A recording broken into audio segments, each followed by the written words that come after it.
Mae'n recordo. Ystyr Cymro yw perthyn, neu cyd-frawd, ac mae bod yn Gymro i fi yn golygu perthyn i dir, iaith a diwylliant.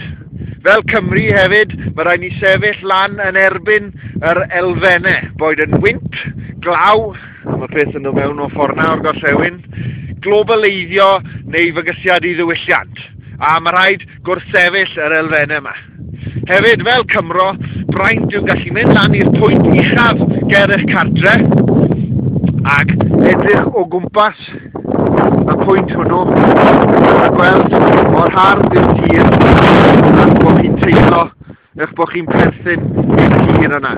A bod yna diroedd yn bellach heibio'r tiroedd chi'n gallu gweld, chi hefyd yn teimlo agosatrwydd atyn nhw. A mae yna Gymro neu Gymraeg yma